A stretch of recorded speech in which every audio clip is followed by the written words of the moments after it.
Hello, everyone, and welcome to the State of the Guild for May 2014. We took April off a bit. Well, not really off, but in the name of fashion, we decided not to do a State of the Guild because nothing is more fashionable than fashion. So, we're going to start off with talking about the inevitable achievements. So, we've been busy in the last few months, so let's see what we've done. First of all, heroics. Lots and lots of heroics. So Becca will be talking a little bit more about exactly which ones we've accomplished, but we've done a lot of heroic runs on the retro raid. Also, all of the raids we've been doing with the flexes and with our R&D group, we've completed 50 raids for the guild, so congrats all. We've also achieved classy goblins and classy orcs, so we only have 2 left before we can get our eighth bank tab.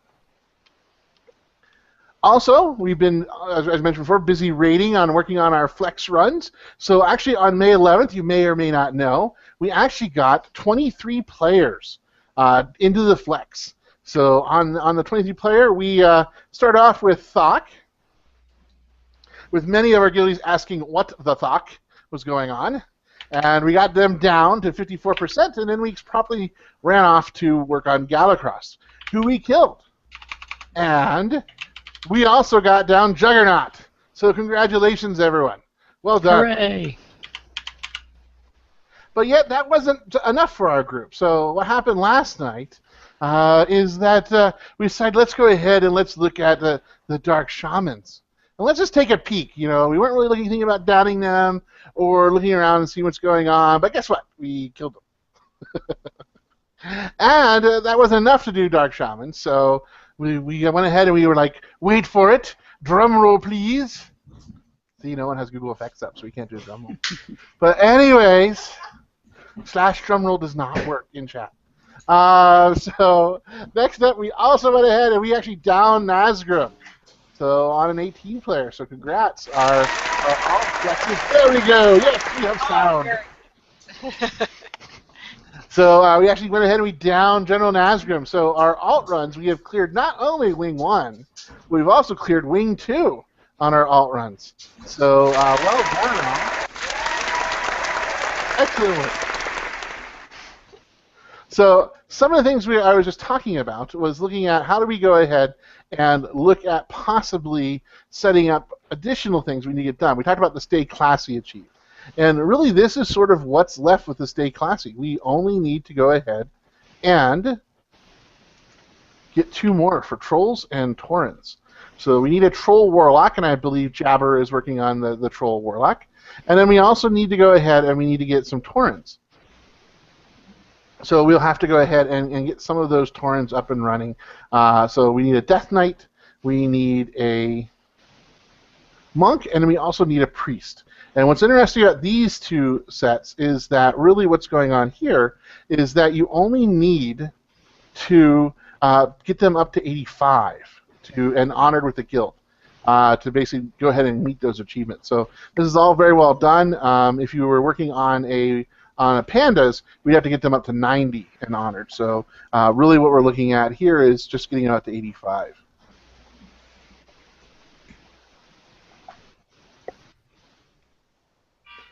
So some March numbers. So what happened in March? Oh, it seems like so long ago, doesn't it? But it was really only like a month and a half ago. But we had 169 achievements. We had 27,000 fish, 32,000 dailies, and we had 53,000 honorable kills in Battlegrounds, 74,000 critters. So Jerry was like, they must die. And then we have 91,000 quests completed. So very, very good numbers. In May, we obviously added on to those. So in May, we got up to 184 of the 252 max achieves that are in WoW. We got 30,000 plus fish. I'm sure we're way past that now. We have 35,000 plus dailies, 55,000 plus honorable kills, 78,000 critters. We're slowly getting up to the 100K level. And we're also creeping up on 100,000 quests completed. So look at that. We're under 5,000 left to go and do questing. So lots of things that we can go ahead and continue working on. So for those that like their math, go ahead and calculate the changes. For those that don't like math, here, I've already done it for you. So we've got 15 achieves during the last month and a half. We caught 3,700 fish, 3,600 dailies, 2,200 honorable kills. Lots of people on the legendary quest line, I think. And we also got almost 3,700 critters. And we're just one shy. Really, guys? Oh, wow. And Lucky critter. and also we got 4,200 quests completed. So we've been very, very busy running around in the game. So as we walk into the stretch here of final weekly contributors, is that we have Black Tongue. Wow. And he went ahead and did 11 million, 11.7 million achievement points. And then Dorothy was there with 6 million, then Depana with 2. Bavarian is there with 1.8, and then Tazadore was there with 1.6. So congrats, everybody who is going ahead and working on that.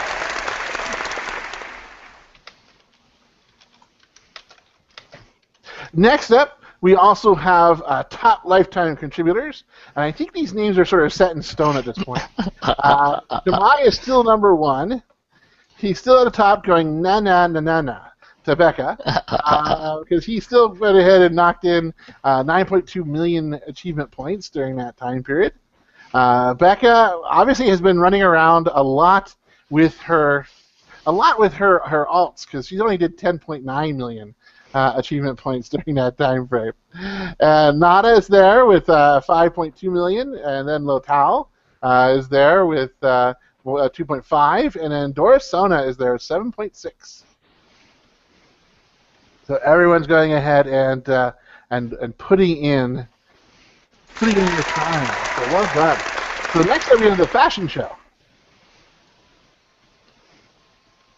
Okay, Grit could not be here, but she did want to emphasize the vital role that fashion plays in our guild. And as a reminder, now guys, I don't know if you haven't seen the fashion show, I'm not saying you should watch it, but just go ahead and listen to it. If there was ever a mockumentary that produced from our guild, that is the mockumentary, okay? And we will have another. I know we will have another one in the fall. I don't know if we'll have another fashion show between then, but keep looking for those transmog, and actually we might be talking about some other styling things later on. But Thunkin and Starry Moon as the Purple Panda duo won. And then Rebecca's Dress to Kill, and if you see her Death Night Out anywhere, take a look at that. It's gorgeous. It's not monochromatic, but it's like this gray, white, purple thing, and it's not how you're thinking a Death Night is going to look, because quite honestly, they often wear those, drab plate things. Okay, and then third place, Blue Skywalker, and that's Vasily Lotai, and Kamario in Spring Green. So our spring fashion show definitely had all of the colors represented.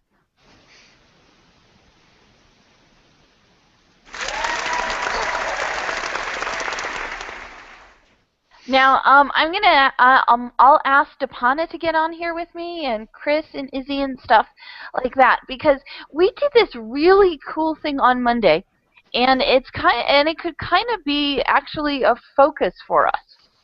And when I'm talking about the focus for us, I am talking that this is something we should think about, perhaps making more material for. And this is advanced research skills and strategies. And I'll give the mic over to Depana so she can explain exactly what this session was about, and I'll probably jump on for some commentary after that. You're assuming I remember things from Monday. So this was a session that I attended live at the International Reading Association meeting in New Orleans. And a little over, about a year ago, I had asked Inevitable instructors to join me, and Dorisona also joined in the session. And overall, the topic of the session was on literacy skill development through video gaming. And as you can imagine, a bunch of reading teachers look at video gaming with some skepticism.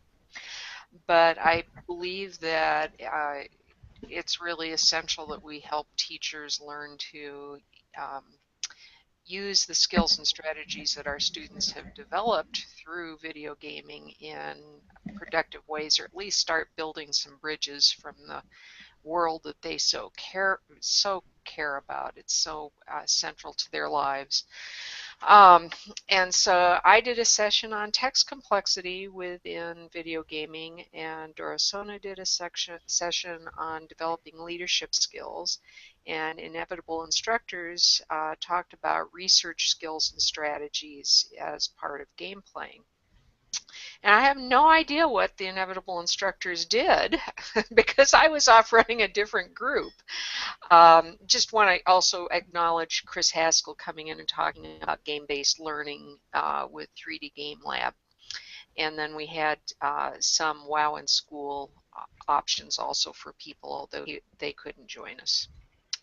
So it was a lively session. It was small. It was on the last day. I had lots and lots of people at the conference talk to me and say, "Oh, I really wish I could go to that, but I'm flying out before then." So I think there was lots of interest. There was one elderly woman there who works in a literacy center, and she said, "I don't know anything about computers, but I know I have to figure out what to do with video gaming to help my students." So what else would you like to add? I'd love to hear what happened with the research skills and strategies because I couldn't be there. Okay, so here's the thing. Basically, Leanne kind of did with us what we often do. We go, here's a topic, go with it. and the thing of it was, she said, well, why don't you do advanced research skills and strategies?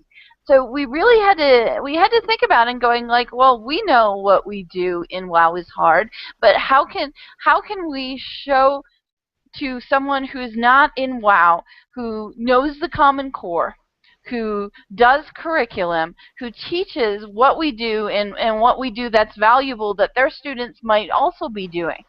And and again, back to the reading and the research. So what Grid did was Grid went into the Common Core, and if you go to the video that we made for that for the preview of advanced research and skills, you'll see a link there, and we have what Grid pulled from the Common Core, both for reading and writing when it came to research skills and strategies.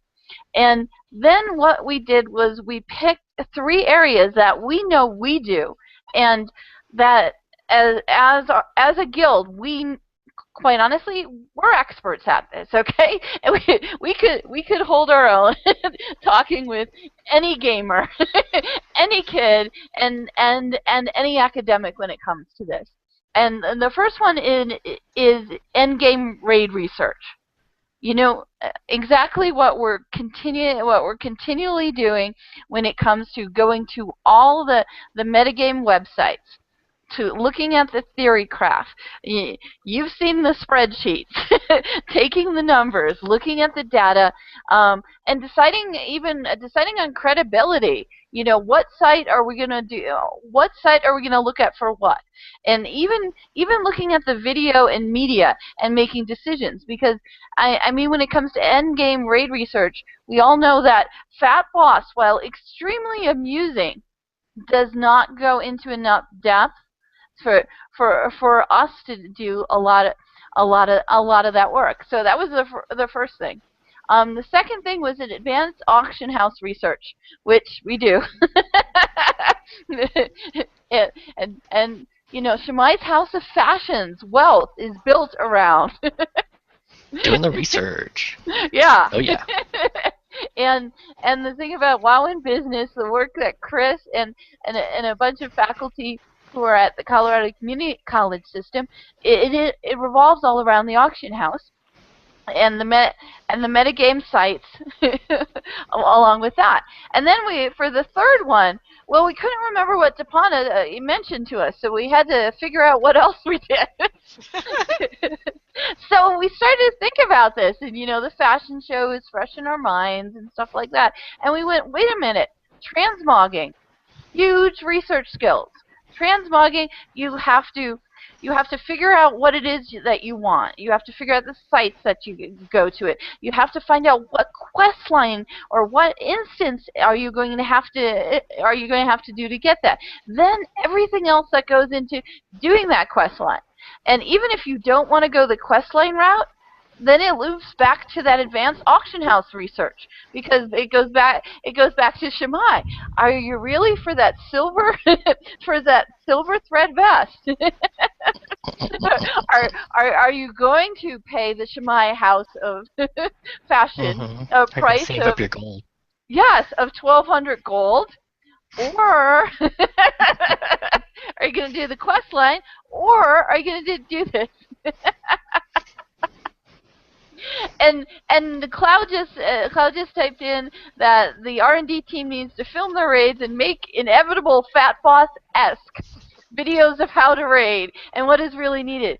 Well, I have to tell you guys, last night, and Chris alluded to this, although we didn't go into a lot of details. The R&D group went and did the three tanking the Shami. And I will tell you, I went looking. I mean, I read about 3 tanking the Dark Shamis in a lot of different. I shouldn't say a lot of different. It gets mentioned, and Hemo found it for us, and put it up in Google Plus, and then we all went out and tried to find things on it. There was no really good video that shows both sides, and I think ours would be really interesting, because Jabber came out with us. So we had a melee on the outside with the slimes, which is not something that is discussed in any video or any site. But what I wanted to get back to is this is definitely an area as a guild that I think that we could write a lot more about, and also do more videos. We just did a 10-minute preview video telling people, who we are and what they can talk to us about at the session. But these are 3 areas that emphasize endgame. And I mean, there's a lot of people who are bringing kids into WoW, but I have to say, kind of staying somewhere on the shallow area. It would be really nice if we could do some work on the dense, heavy endgame stuff. And even though I'm saying it's dense and heavy, when Chris and I did a presentation on WoW in Business, the transmog stuff was the thing that interested a lot of the faculty. That there would be that visual, that there was 16 different pieces you could play with, and that it was also back to the auction house.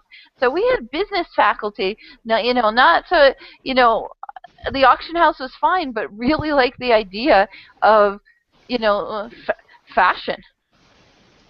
So I'll go ahead and turn it over to our other people who'd like to comment, who were there.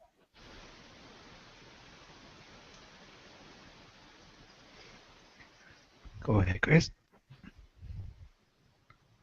Yeah, I think it was fun. I mean, we really came up with a lot of stuff. Then we got there, and it was kind of funny because we got there, and then we had a group of people who were like, sort of, so where do we start? And so us being who we are, we were like, hey, we'll take them.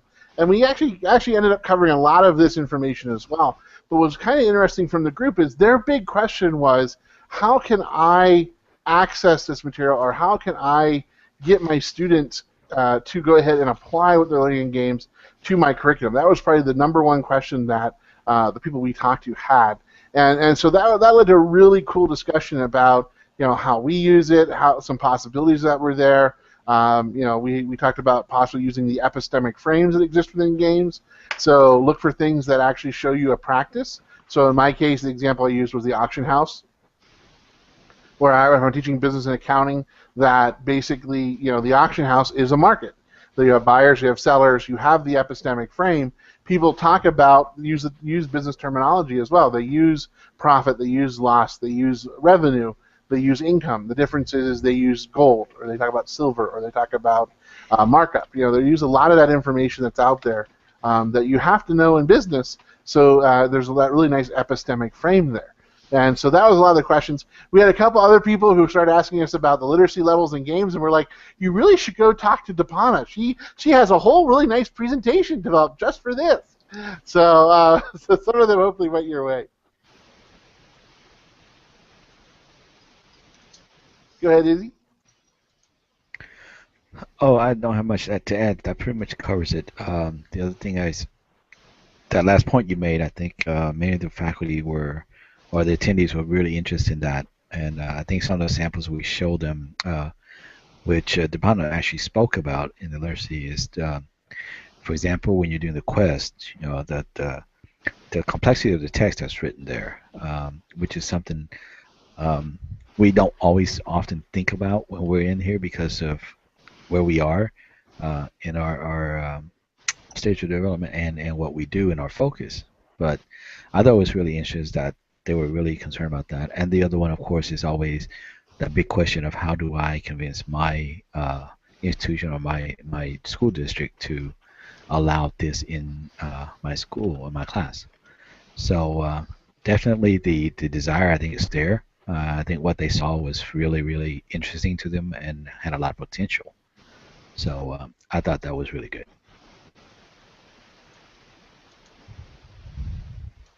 Yeah, that was a fun thing. So, I mean, we had a lot of fun with it. It was a really good group.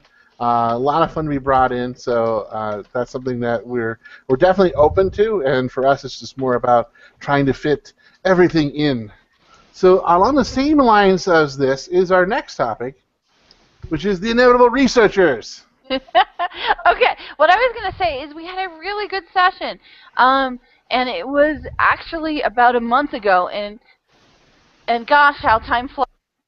Yeah, it was so good. We spent 2.5 hours on it. Yeah, we did. We can't help it, right? So the thing about it is look for some posts in the Google Plus community, because all I can say is let's get organized. Like I said, it would be really cool to do an ethnographic study with Dorisona when it comes to the warlords of Draenor showing up. And if anybody can think of little niche things about that, that would be good. Because we already met with Becca, and Becca informed us there will not be Realm First Achieves this time around. So in this latest expansion, there will not be Realm First Achieves, which is kind of like disappointing. So we'll have to look for other things for us to go ahead and study and see where the real learning happens there. So next up we have the fishing report, Shamai. Oh, the fishing report. Okay. Well, let's take a look here. And if we can go on to the next slide.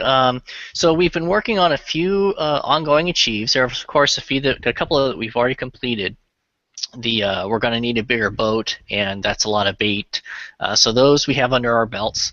We're still working on Pandarian Angler. We're almost at 20,000 of the 25,000 that we need to achieve that, and that's catching fish from Pandarian pools.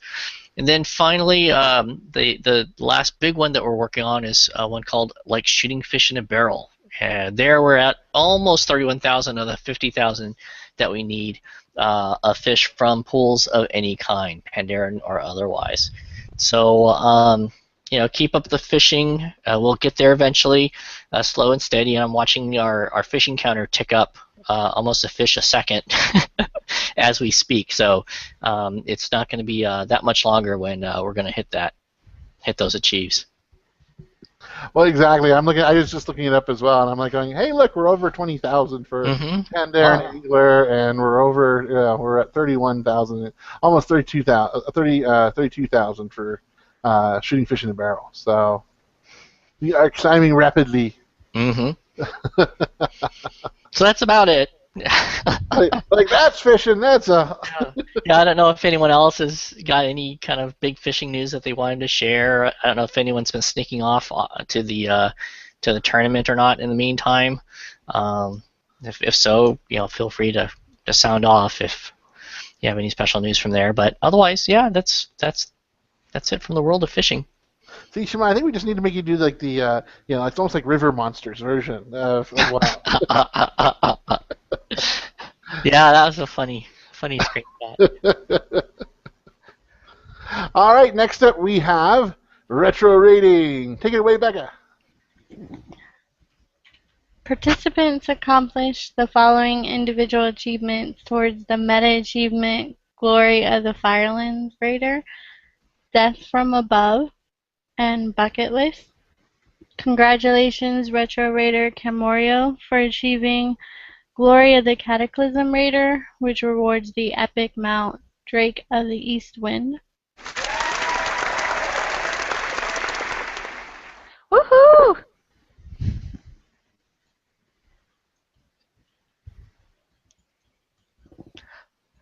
Next slide. Yep, next slide's up.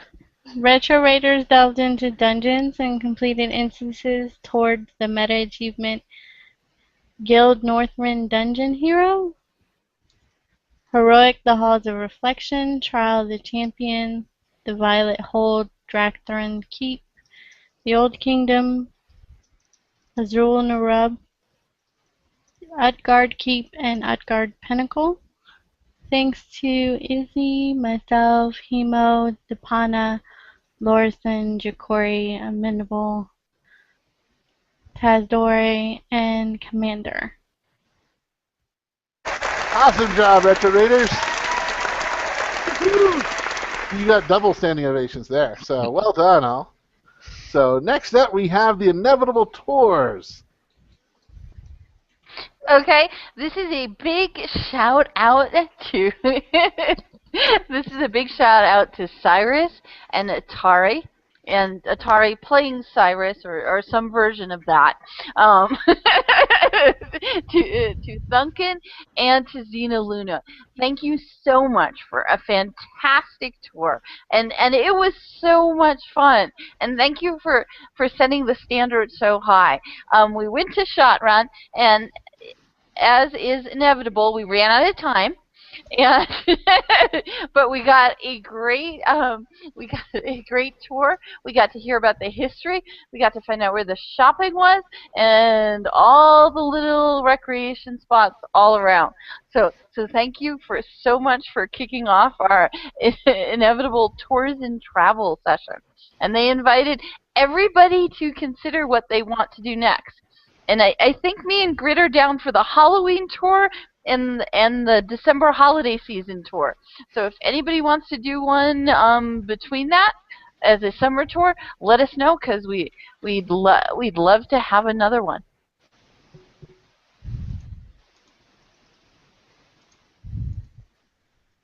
All right, now moving on to new business. So first off, we'll talk about the help that's needed in the Google Plus community.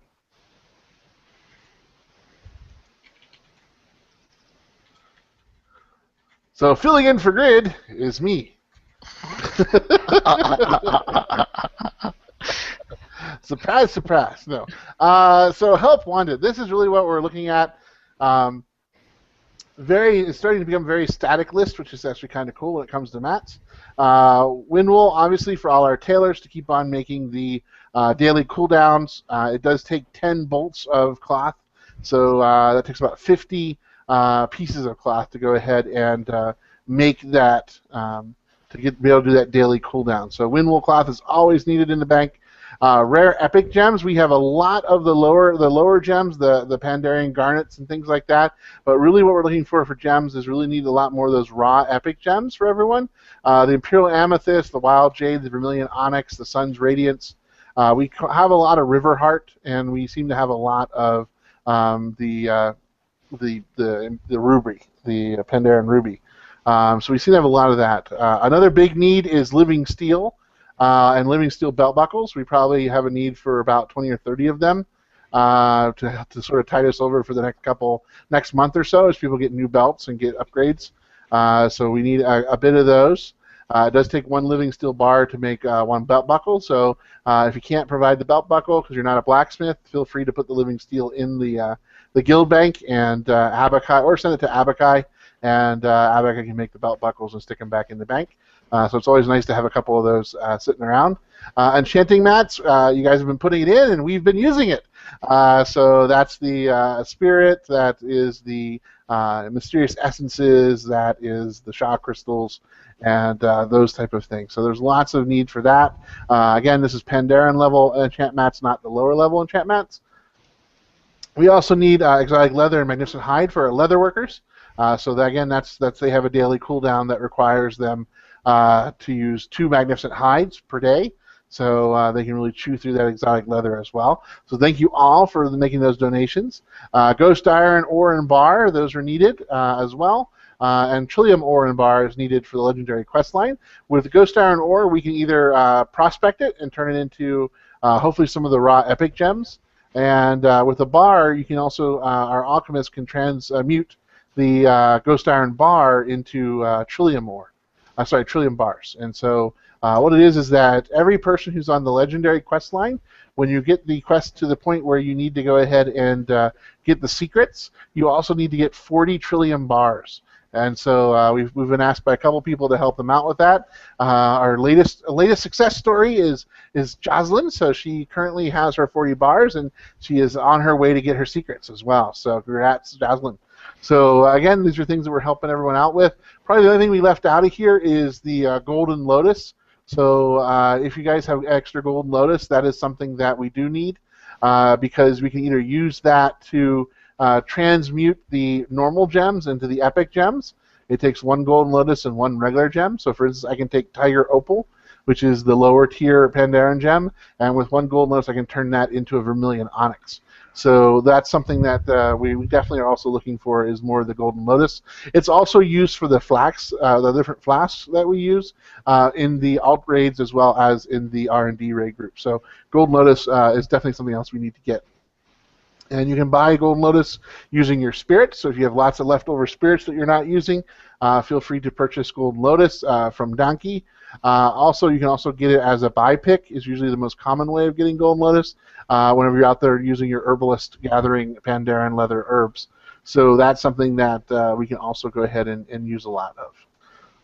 So also need help needed. You guys are doing a really good job of getting our dungeon and scenario runs in. Becca's sort of been owning the scenarios with her group.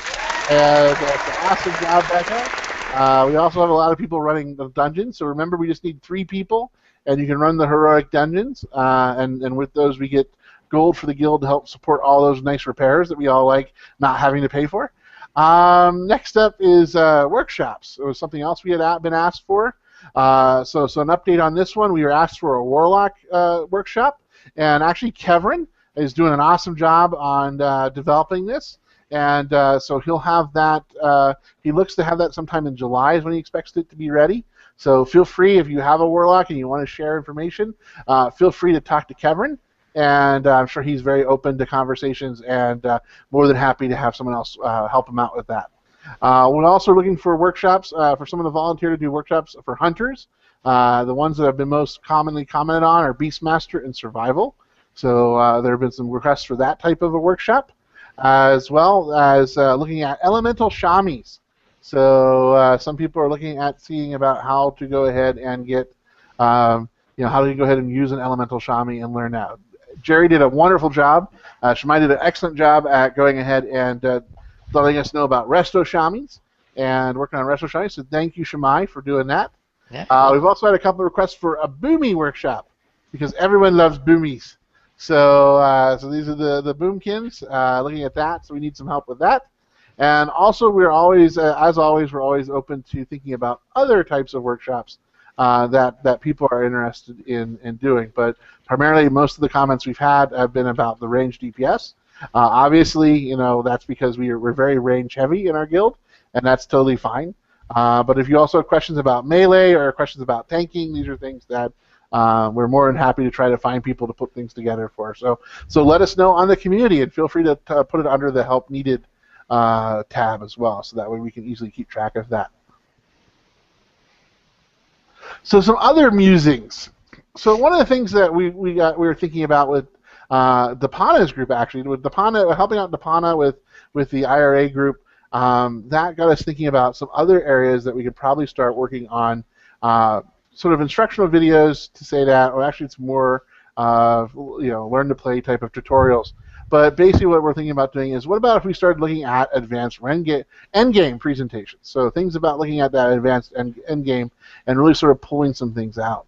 And so I've been pondering this, and these are some of the initial ideas I came up with. I'm very open to other ideas.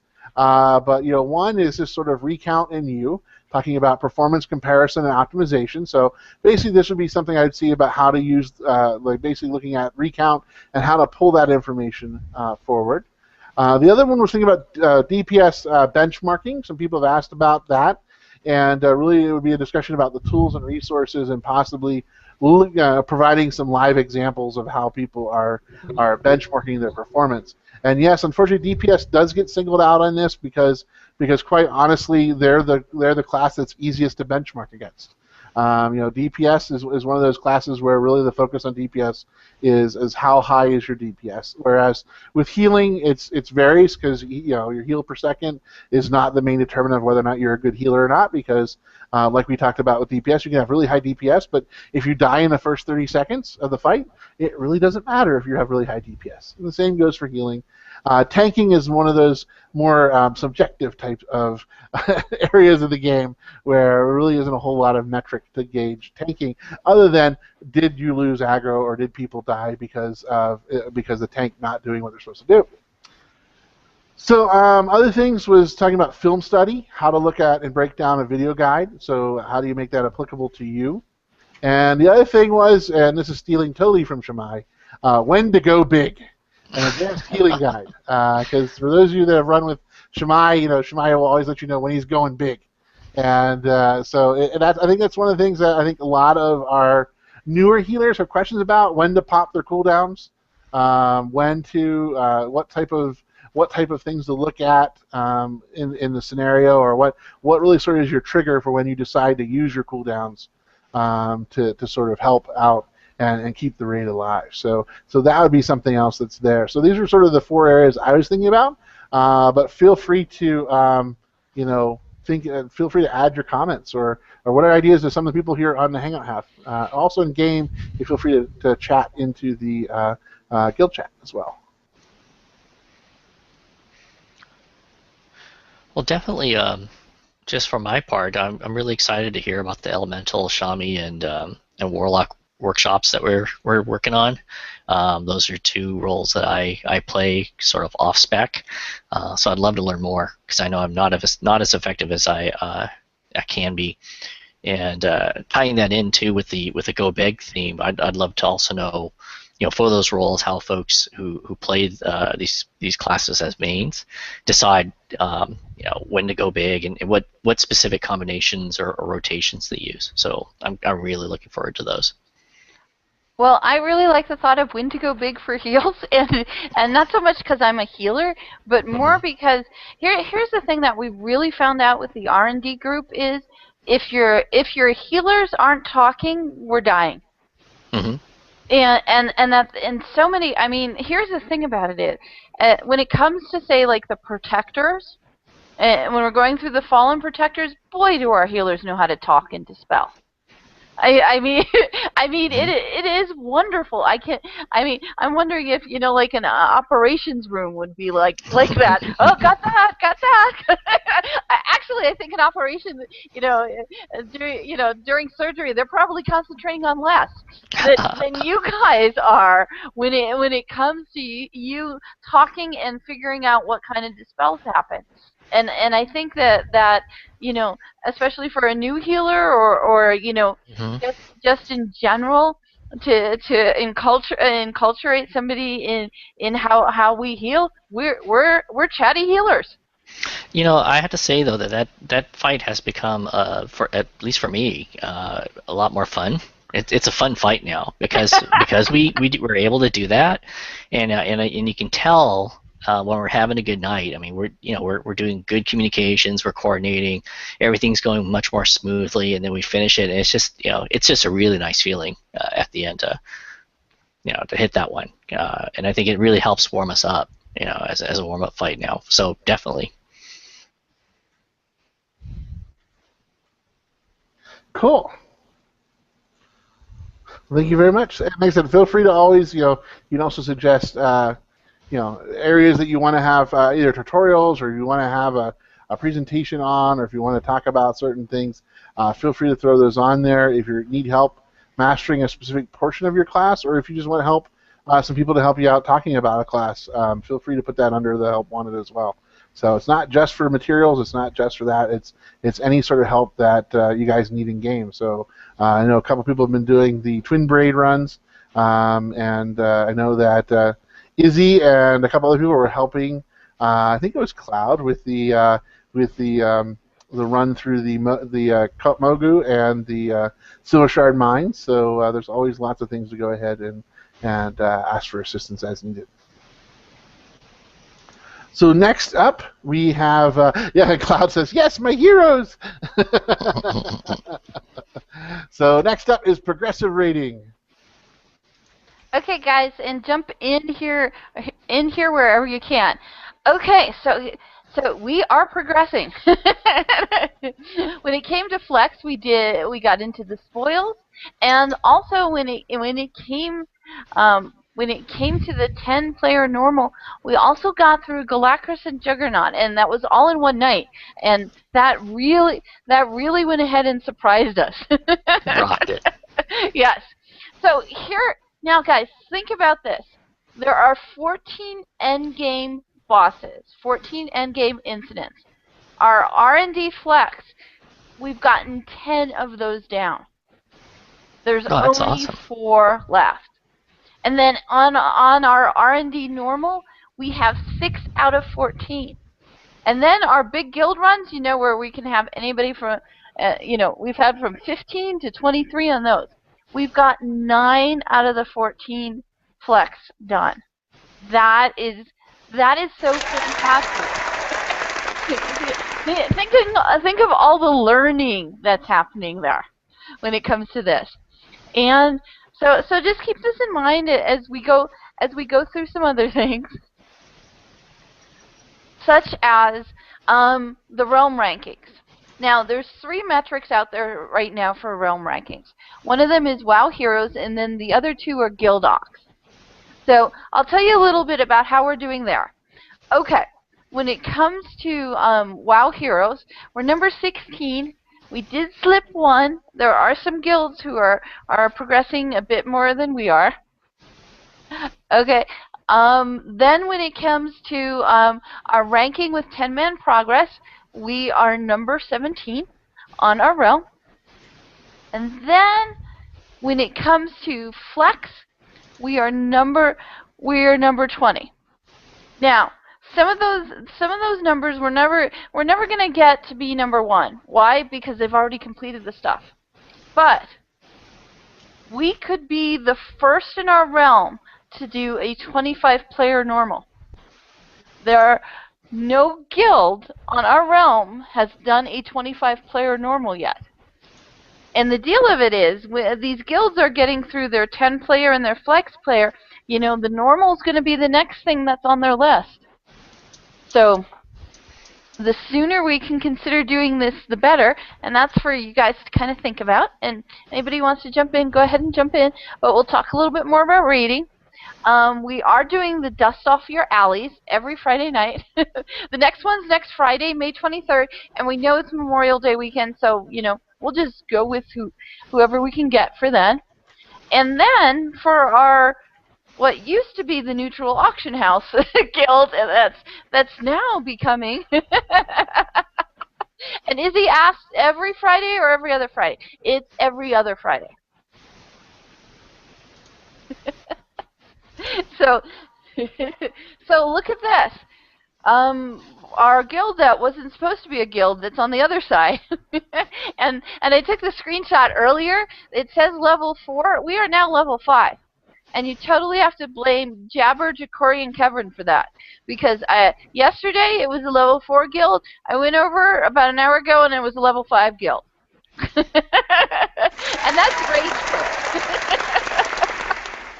And I'm not, and you never know. At one of these Dust Off Your Alley runs, we might have 8 guildies someday, and then we'd get on the rankings for both sides. Yes, thank you, Jabber, Jacory, and Kevin for leveling Ragequit to level 5. Thank you. And now our Horde at Heart. And while we do, you know, something at about 9:15 server time every Saturday, we open up every other week or twice a month for Horde at Heart. So.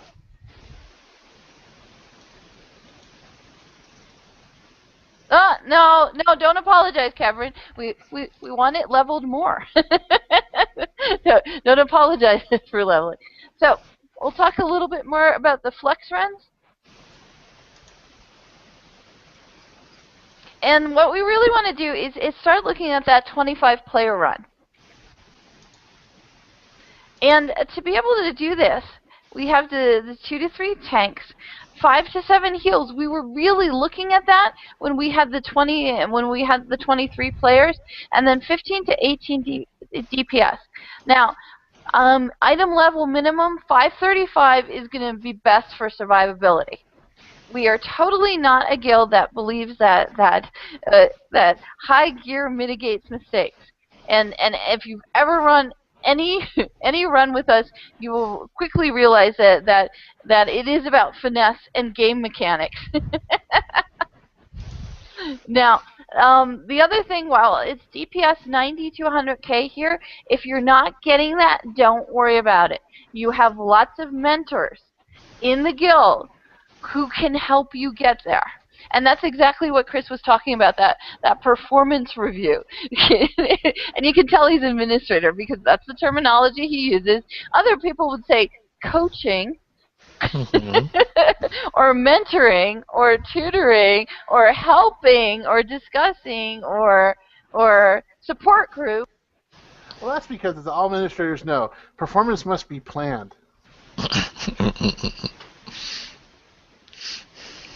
Okay, so this is what we're looking for the 25 player, that we think that we can get it down. Now, when we ran it last week, we did have we had 2 people who weren't in our guild who were along with us, but we only need 20 guildies.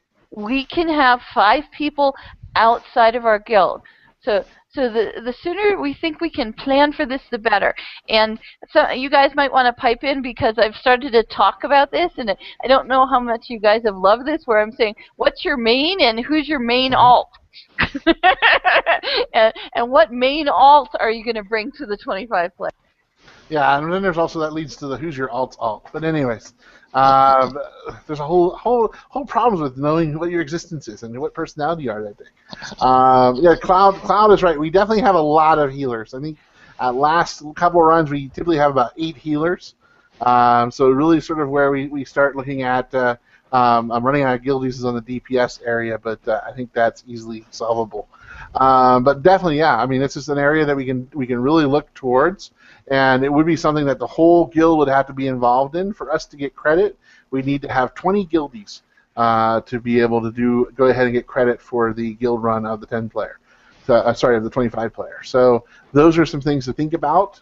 What's there, and I also agree with Kate that we're more than happy to talk to everyone. About anything they need help on or any questions they have. We're definitely all up there to have that discussion there. Cam says, wouldn't we all want to bring our mains except for where we need more healers? And my answer to Cam is yes, for everyone who's not in the research and development group, because the R&D group, our mains are going to be on the 10-player progression, and 25-player and 10-player share the same lock. So if we do something on 25-player, we would have to break a lock on the 10-player. So that's the reason why we can't. The R&D group could not bring their main runs.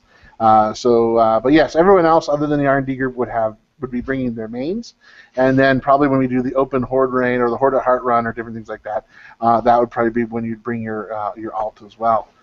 So there's some things there. So yeah, Depana asked which days, and Kay responded on Saturday. So we do that on Saturdays at 9:15. We typically mask it as the Wine and Wow run. So it is the late night, minimal cognitive surplus. Really playing with your lizard brain because everyone's kind of burnt out at that time. So it's a lot of fun. We have a lot of things going on at that time. So a lot of fun there on Saturdays. I see some big eyes. Was that about the Wine and Wow, or was that about losing your lizard brain? One or the other.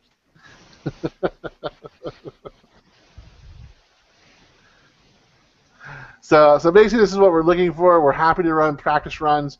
We've been doing a lot of flex. Everyone was doing a really good job on the Shamans and on Nazgrim. So there are some different things there that we definitely, I think, are on our way for that.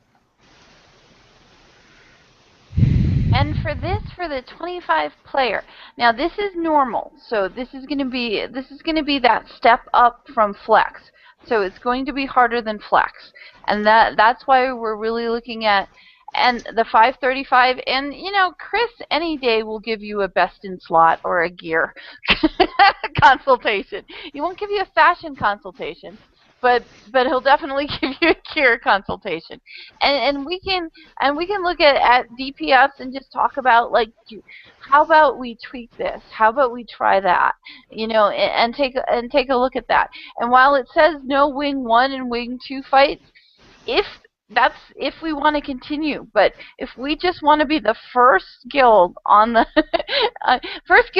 realm to do a 25 player, we just got to get a Mercius down. We don't have to do more than a Mercius to get that achieve or that honor. And that would be so doable. Yeah, that's what I mean. It's like we are so close. We just have to pick a night that isn't graduation or Memorial Day or and get at least 20 of our people. And like I said, we can invite 5 other people.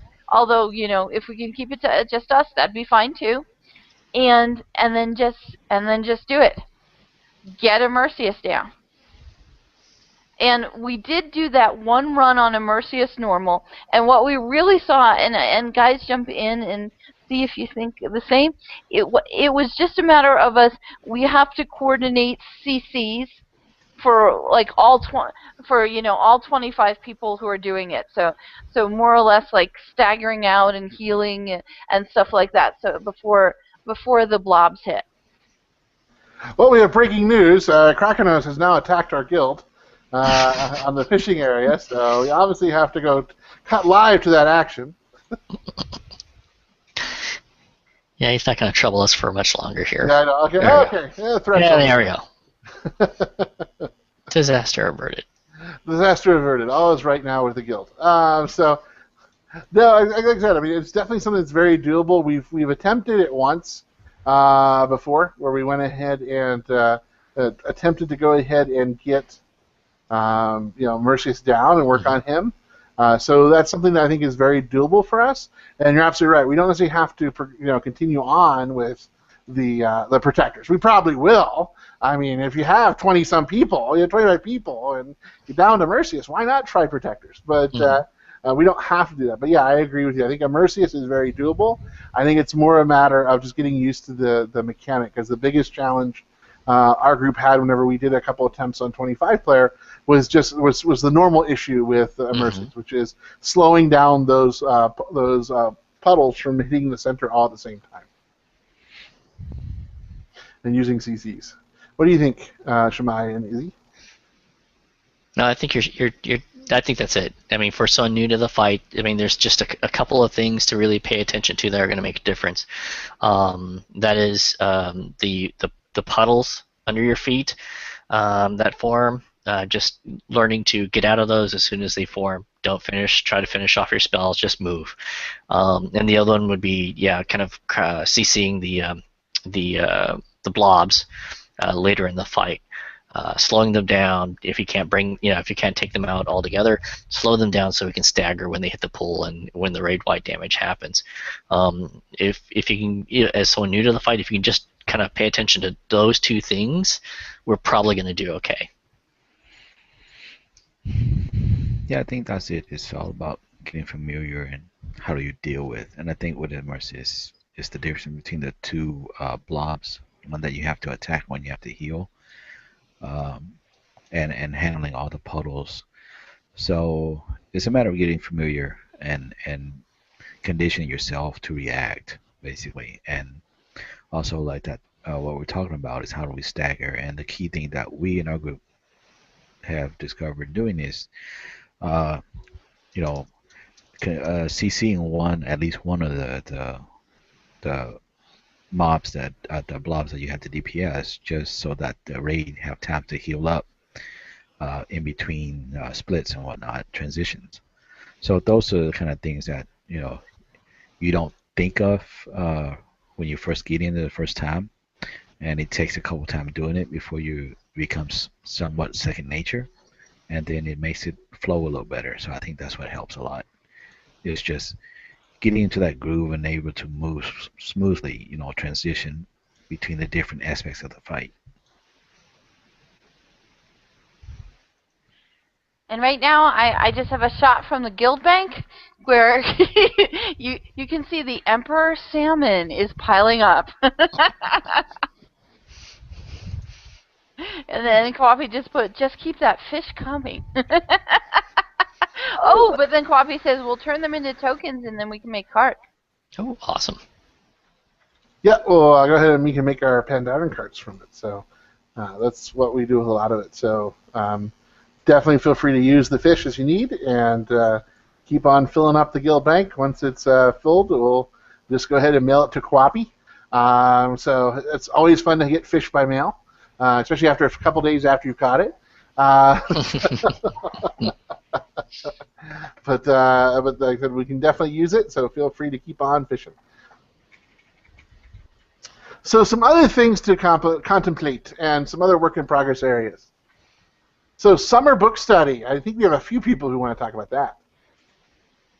Well, let's see. The reason why this started a little bit late because we were still talking about the summer book study, and it's no longer called the book study.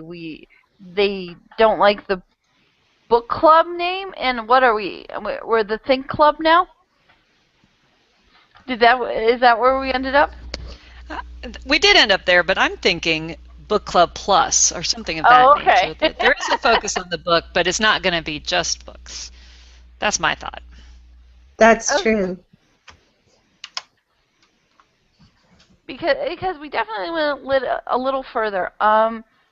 Chris and Izzy and Tanya and I will be able to talk to the Games and Simulation SIG this week to see if they would like to go ahead and join us also. But what we were looking at for the fall was, I should say for the summer and the fall, is in the summer, Sherry Jones would be working with us to find games study readings. So this is really looking at what is defined as game studies, and that we would do the book For the Win by Cory Doctorow, and then for the fall we would do Rafe Coaster's The Theory of Fun in Game Design, and then Chris, what's the book that was chosen for fiction? It was Charles Strauss's Halting States. So don't start the fall ones or the summer ones yet, but we'll be starting that we'll be going ahead and starting that in mid-July.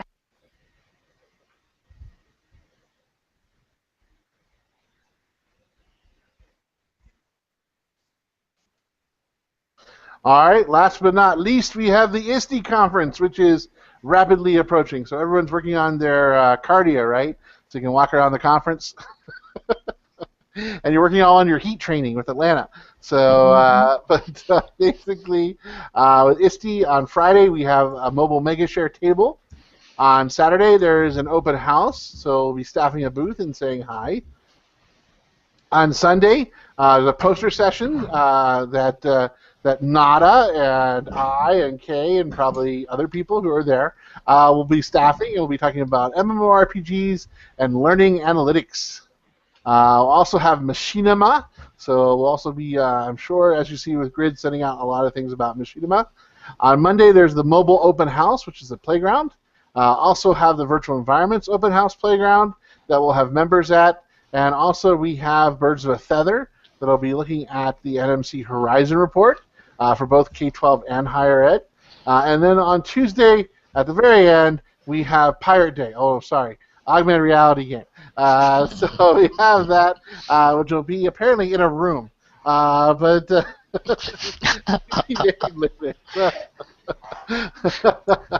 we have lots of fun with that. Hey, if you've noticed, they didn't give us a lot of rooms. We're table, booth, poster, playground, and then on the last day, they give us a room. Okay? I know, it's like, room, sweet, we got a room. So that is what ISTE looks like just for what's going on with some of your fellow betrayers. So if you can make the conference, we'll see you then. If you can't, no worries. We'll be sharing our stories and afterwards. So as always, feel free to post your questions and discussions either in Guild Chat or in the discussions on the Guild community. And thank everyone for watching. And this has been Inevitable Betrayal. And this is our State of the Guild for May, and we're doing awesome. So thanks everyone for watching. Bye.